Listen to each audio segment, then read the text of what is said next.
quântica. Eu me encanto, quântica. Eu me espanto, quântica. O observador é importante, um novo olhar a cada instante, quântica. Eu me encanto, quântica. Eu me espanto. O observador é importante, um novo olhar a cada instante. A realidade é a probabilidade, isso é a veracidade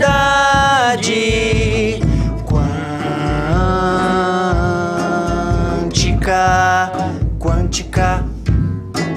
Eu me encanto, quântica. Eu me espanto, quântica. O observador é importante, um novo olhar a cada instante. Eu me espanto, quântica. Eu me encanto, quântica. O observador é importante, um novo olhar a cada instante.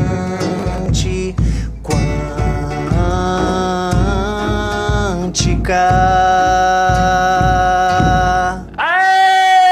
Eita, que beleza! Começamos com a música Quântica. Sobre quântica cantamos nesta noite. Boa noite. Olá. Boa noite. Obrigado, pessoal. E aí, meus estudantes queridos, professores da terceira série do médio, estou aqui eu e o professor Joelson aqui dos anos iniciais, sendo nosso parceiro aqui nas músicas.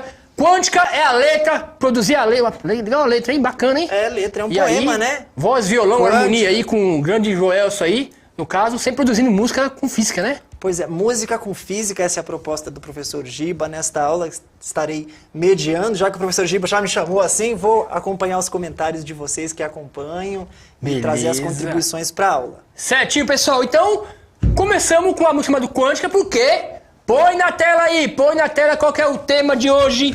Tá aí pra vocês aí, ó. O mundo quântico, tá lá, o mundo quântico, uma introdução. Que beleza, hein? Uma introdução ao mundo quântico. E hoje vamos falar um pouquinho, né, dos fundamentos. Pessoal, hoje é uma introduçãozinha, por quê? A habilidade que vamos trabalhar, está ligada ao quê? Desenvolvimento de novas tecnologias, né, na sociedade contemporânea. E a quântica, né, um ponto de vista de avanço da tecnologia, nanotecnologia, questão do laser, dos LED, a quântica é a base aí de toda, né, a tecnologia atual. É a base né, do conhecimento aí que a gente tem, com um ponto de vista aí da alta tecnologia, né, lasers, LED, a questão, né, de todo o avanço da microeletrônica, no caso, né, inteligência artificial, a quântica está na base de todo esse desenvolvimento.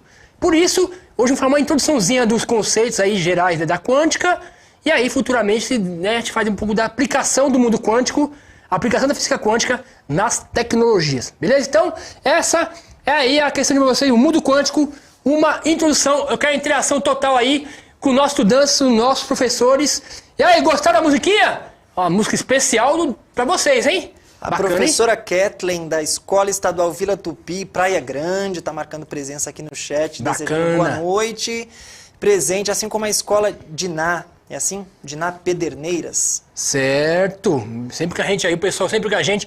Pessoal, ó, qual os assuntos da aula aí pra vocês, ó? Vamos falar um pouquinho o que é física, né? Discutir um pouquinho o que é física, o que a física estuda, um pouquinho o início aí da história do início da física quântica, alguns conceitos fundamentais, e embaixo tá aí a habilidade que estamos trabalhando nesse bimestre aí, né? Avaliar e debater os impactos da nova tecnologia na vida contemporânea, analisando as implicações e na relação entre a ciência e a ética, tá? Já falamos de microeletrônica, já falamos um pouquinho da robótica, inteligência artificial, né? Com vocês aí, e hoje vamos fazer uma introduçãozinha do mundo quântico, né? Tem essa equação, linda equação aqui. Essa equação é bonita, eu tenho essa equação desenhada na minha parede, da minha casa. Essa equação aqui bonita aqui, ó. Uma grande equação do grande Schrödinger, né? Com a reação da probabilidade, a densidade de probabilidade, o psi. Beleza? Mas hoje não vamos focar nas equações não, vamos falar um pouquinho, né? Dos conceitos gerais aí da quântica. Um pouco de história para vocês, para discutir um pouquinho o início dessa grande área do conhecimento aí, chamada da física quântica, né? Hoje em dia tá tudo, né? Mundo quântico, né? Você vê que tem muita gente que fala assim, tá bem presente essa palavra quântica hoje, né? Inteligência artificial, Isso. tecnologias, inovações e a física com essa ideia, com esse conhecimento importante. Sempre englobando, né? O mundo contemporâneo, né? É isso aí. Ó, pessoal, qual o propósito da física? Né? Qual é o propósito da física, né? A gente tá sempre discutindo física aqui. Qual que é o propósito? E tem até lá, ó. Fornecer uma compreensão quantitativa e qualitativa do universo físico. Por exemplo, está ligado à medição, está ligado aí à previsão e também está ligado à reação da repetição, né? Toda observação, né, no mundo físico, a gente mede, a gente prevê e a gente repete. Então, se eu fizer alguma experiência aqui no Brasil e der certo, né, e fazer pela metodologia científica, e aí uma pessoa do outro lado do mundo também pode repetir o mesmo experimento, a mesma metodologia e tem que chegar no mesmo resultado. Isso que é importante aí na ciência, né? Essa metodologia científica que dá a base, o padrão aí de toda a busca do conhecimento da natureza, né? Então, toda a ciência a gente mede, a física é uma ciência experimental e uma ciência também teórica, né? Quando cantamos, professor Giba, há instantes, falamos da probabilidade. Aí tinha essa palavra aparecia, esse conceito, né, de probabilidade. Então, estamos falando da repetição. Então, bacana, a gente vai discutir um pouquinho por que a coisa está no mundo da probabilidade, né? A gente vai discutir isso aí com relação ao universo físico. Pessoal, ó, existiu no século XIX dois fantasmas que assombravam os físicos da época, né? Os cientistas. Primeiro é o fantasma do éter, né? A questão do éter aí, que é a teoria do éter sobre a questão da constância da velocidade da luz, né? Então existe uma discussão acalorada nessa época aí sobre por que a luz é uma constante, né? O que mantém a luz constante? Aquele valor de 300 mil quilômetros por segundo, certo? O que mantém a luz constante? E aí uma das questões que colocaram na época é que existe um éter, né? Uma espécie aí de um elemento que permeia o espaço, o universo, que mantém aí, que faz que essa luz seja constante. Então, essa discussão aí foi bem acalorada na época aí do século XIX, que depois foi, né, foi realmente aí dado o aval à questão, né, o que realmente faz com que a luz é constante, pela teoria da relatividade restrita, né, do Albert Einstein, né? O Einstein chegou, né, desenvolveu a teoria da relatividade e desvendou a questão da constância da velocidade da luz, dizendo que, na verdade, o que acontece é que há uma dilatação temporal e uma contração no espaço, né? Então, o Einstein fala assim, ó, para que a luz seja constante, esses dois fenômenos acontecem, né? O tempo, ele passa mais devagar, a dilatação do tempo, né? Então, estamos falando do ponto de vista de partículas, né? Os elétrons, os elétrons, pessoal, os elétrons, os prótons, né? Os elétrons viajam à velocidade da luz, praticamente aí 300 mil km por segundo. Então, do ponto de vista do elétron, o tempo está passando praticamente aí quase parado, né? Que está viajando 100% da luz. Então, quanto mais a sua velocidade atinge a velocidade da luz, esse fenômeno de dilatação do tempo acontece e também a contração do espaço. Estou falando de velocidade próxima da luz, tá? Agora, a velocidade que no mundo clássico, do foguete, né, que a gente vive aqui no dia a dia, a gente não percebe essa variação no tempo, né? Pode existir, existe, mas muito pequena, né? Micro, né? Chega no nano a variação. Mas quando ele viaja, né? Se pegar as partículas que viajando, né? Com velocidade próxima da velocidade da luz, esse fenômeno de dilatação do tempo e contração do espaço começa aí a ter esses efeitos, chama efeitos relativísticos, tá?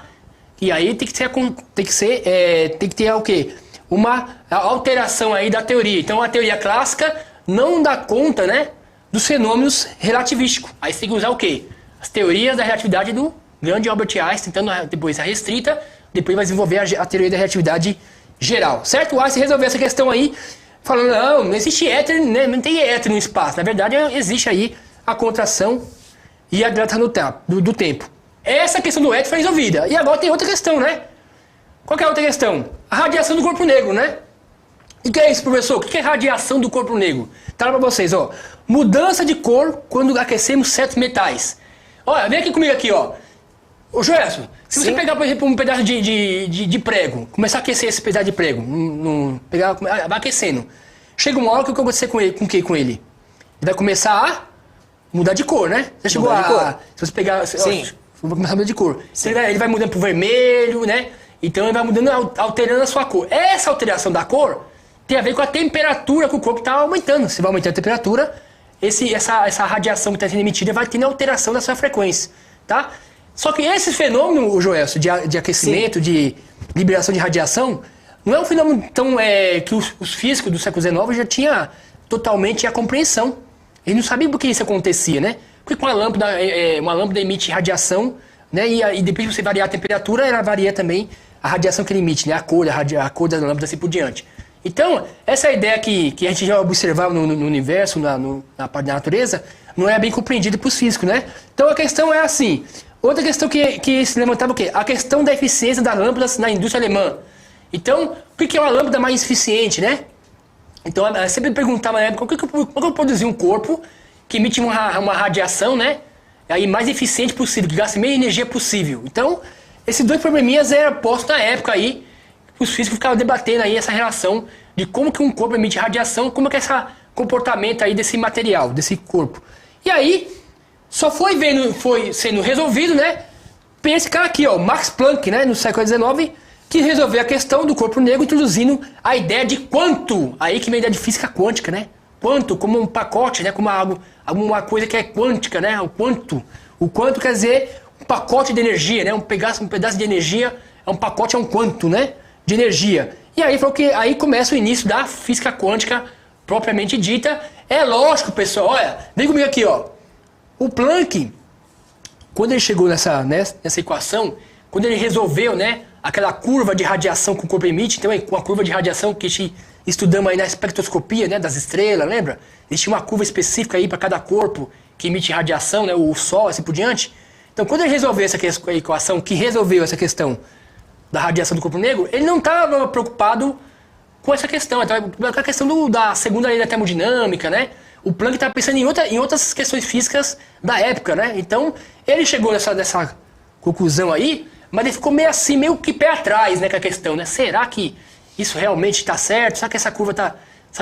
Aí ele não acreditava muito, né? Que ele tinha achado resolvido essa questão do corpo negro, né? Mas aí ele foi o primeiro aí que deu início aí à física quântica, né? Tem a equação famosa aí, E igual a HF, né? O H é a constante de Planck, aí já estou no mundo quântico, né?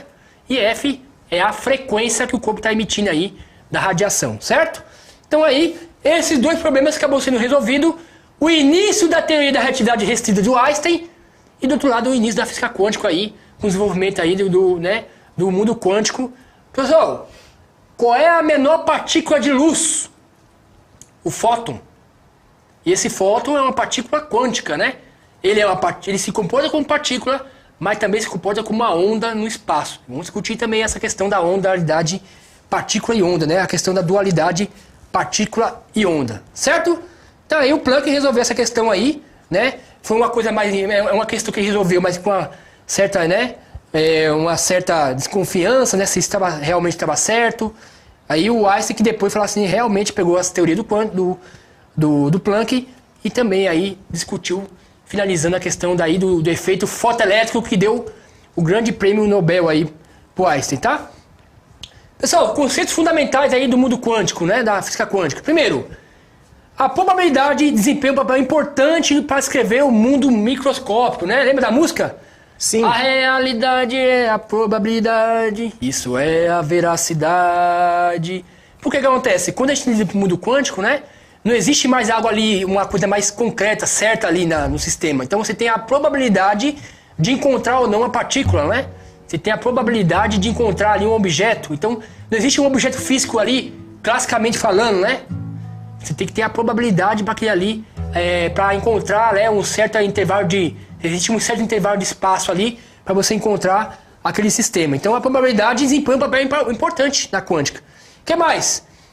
O princípio da incerteza de Heisenberg também, um princípio fundamental aí, onde ele fala o quê? Que a posição e a velocidade, ele fala lá, né, que a posição, lá, ó, a posição e a velocidade de uma partícula não pode ser determinadas simultaneamente. O que quer dizer isso, Joel? Só, se eu vou lá e determino a velocidade de uma partícula, eu não sei a posição que ela está.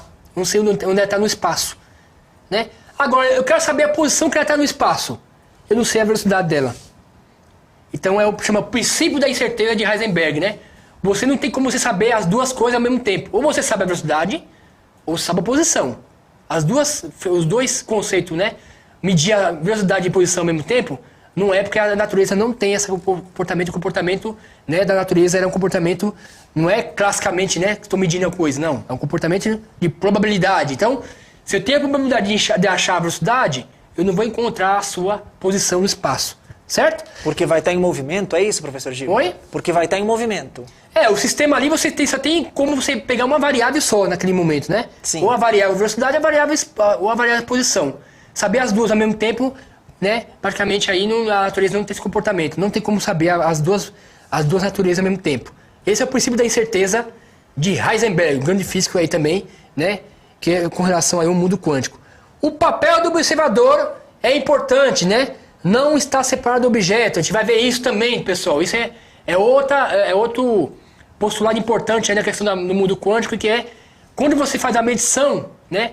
O ato de medir já interage com o sistema, e aí o observador ele faz parte do experimento já, no caso, né? Não é que o mundo clássico, né, a gente trabalhava com o mundo clássico, você lá observava, fazia as medições e não modificava nada, né? Agora não, no mundo quântico, o fato de você medir, já modifica o sistema. Nós cantamos isso, que o observador é importante, dizia o seu poema que abriu a aula. Isso aí, ó. O observador é importante, um novo olhar a cada instante, né? Olha só, modificando também. Então o observador ele faz parte de todo o sistema agora, ele não está fora do sistema, tá? A questão da não localidade, no teorema de Bell. Pessoal, a não localidade é como se fosse, a gente chama de entrelaçamento quântico, né? O Einstein chamou isso de ação fantasmagórica à distância. É como você tem aqui, ó, duas partículas aqui, né? Tem interação entre as duas partículas. O ato de eu medir uma, eu interajo com a outra, independentemente da distância que tiver. Então, se eu medir uma partícula aqui, que tiver aqui nessa sala, a outra partícula que tiver na França, qualquer lugar que ela tiver, existe uma interação também entre ela, e aí se eu medir ela de um jeito, a outra vai estar diferente, de uma maneira diferente, né? Por exemplo, se eu medir isso aqui para cima, a outra vai estar para baixo, né? Eles chamam de não localidade, né? Independentemente de onde está a distância, vai ter uma interação entre elas. Chama entrelaçamento quântico, né? Isso é importante para a questão do desenvolvimento dos qubits quântico, né? A questão da criptografia quântica. Isso é muito importante, a questão do entrelaçamento quântico, tá? E a dualidade onda-partícula, né? Que é um grande mistério hoje, mas a natureza se comporta, né, dualmente.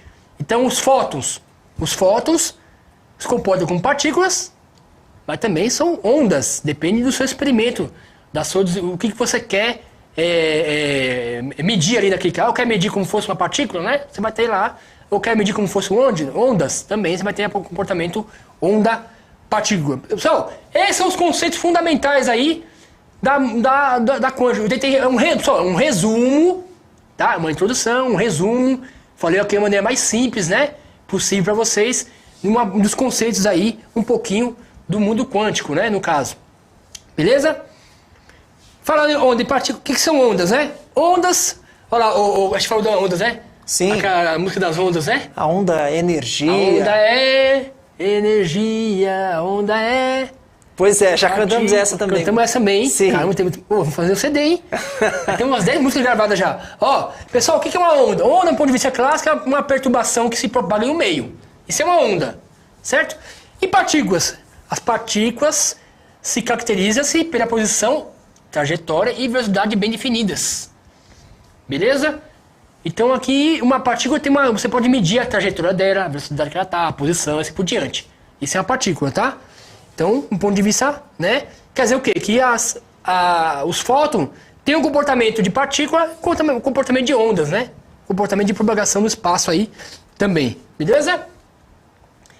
E aí, temos aí uma questão do observador, né, pessoal? O que acontece? No mundo clássico, né? As ondas, existe a interferência entre as ondas, né? Se eu pegar duas ondas aqui e bater com a mesma frequência, vai ter uma interferência construtiva. É a parte que tem aqui, ó. Essa parte de luz é a parte construtiva, ó. Tá vendo uma onda aqui, certo? Vem essa onda com a mesma frequência, ó. Aí vai ter uma onda somando aqui as duas, ó. Somou as duas, ó. Interferência construtiva.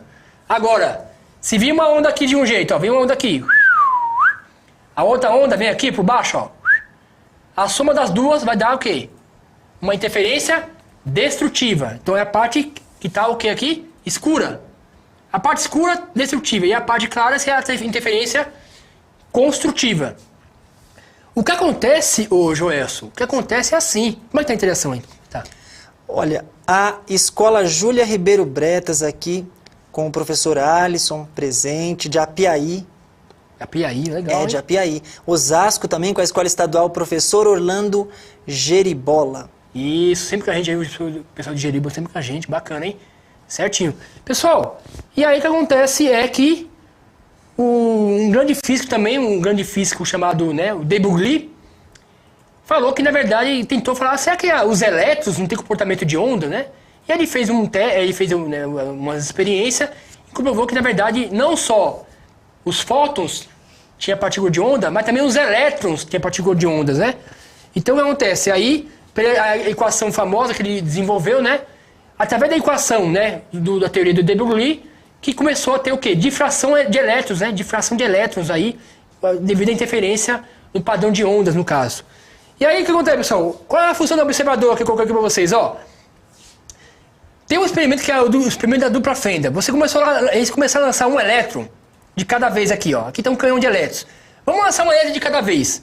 E aí, ele observou, o que observou depois com o tempo, né? Que começou a ter esse padrão de interferência, ó.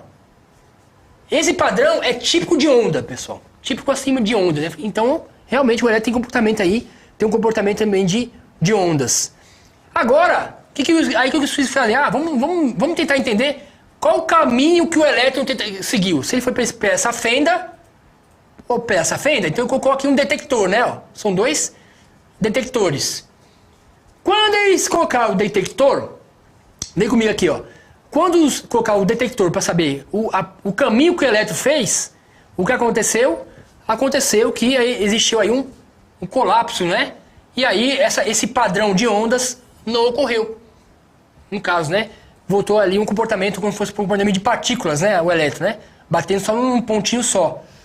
Né? Então o que aconteceu? Só o fato de tentar observar ali, né, o caminho que o elétron fez, gerou esse quebrou ali, chama de o quê? De colapso no padrão de interferência quando se insere o observador. Se o caminho é conhecido, o padrão de interferência ele desaparece. Essas são as grandes questões aí que os físicos até hoje debatem, né?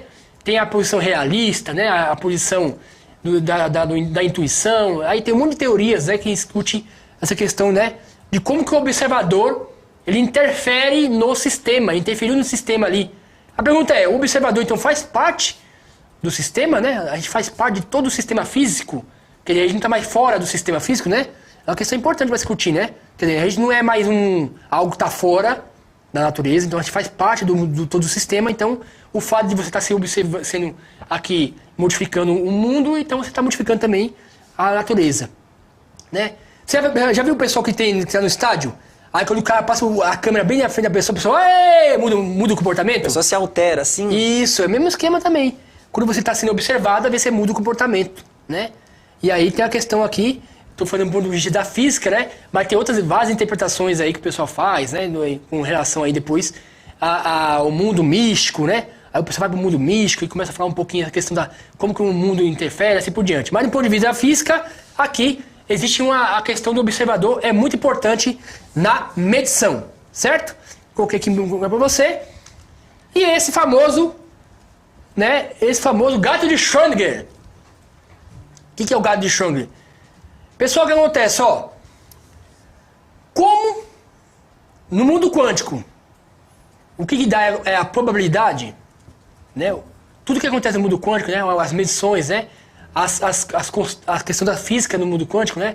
Os objetos físicos não são objetos que se tem uma coisa mais concreta ali, né? Tudo é probabilidade. Então, qual é a probabilidade de você achar um elétron em um lugar? Aí você tem uma densidade de probabilidade, né? Que o pessoal chama de π, né? Aí você vai saber o π ao quadrado. O que vale é o π ao quadrado, né? Questão da probabilidade de você achar um objeto físico ali. E aí, desenvolver essa teoria, a ideia do famoso gato de Schrödinger. O que faz essa teoria? O gato tem um gato numa caixa com um material radioativo. Esse material radioativo, o Joel, ele pode decair aí. Se ele decair, ele vai acionar um sisteminha, matéria vai cair, vai ligar, vai bater aqui no veneno e o gato vai estar morto. Né? Sim. A pergunta é, antes de eu observar essa caixa, o gato vai estar morto ou vai estar vivo? Antes de observar a caixa. Isso. O gato... Vai estar morto ou estar vivo? Aí você fala assim, do ponto de vista clássico, você quer observar aqui, né? Sim. Observar, você tem que abrir a caixa primeiro, no caso. No ponto de vista da quântica, né? Como o decaimento aqui, o decaimento desse material radioativo também é probabilidade de decair ou não. Então, o gato morto ou vivo, ele está, na verdade, nos dois estados ao mesmo tempo. Ele está no estado vivo e no estado morto. Então, ele é um gato morto e vivo ao mesmo tempo. Porque, do ponto de vista da quântica, né? Essa ideia de vivo ou morto, de você observar, né? Você quebra o colapso, aí você vai abrir a caixa e vai assim, aí está vivo ou está morto. Mas antes de você observar abrir a caixa, ele vai estar nesses dois estados, ó. O estado quântico de vivo e o estado quântico de morto. Esse é o famoso paradoxo do gato de Schrödinger. Gostou da ideia do gato? Professor Giba, cabe retomar os versos do poema que abrimos a aula, que eu só posso retomar. Isso. Eu me encanto, eu me espanto. Bem, pessoal, fechamos aí. Queria ir tocando aí pra finalizar. Pessoal, até mais aí. Obrigado. Eu me encanto, quântica. Tchau, pessoal. Eu me espanto, quântica. O observador é importante, um novo olhar a cada instante. Quântica, eu me encanto, quântica. Tchau, pessoal, eu me espanto. O observador é importante, um novo olhar a cada instante. A realidade é a probabilidade, isso é a veracidade.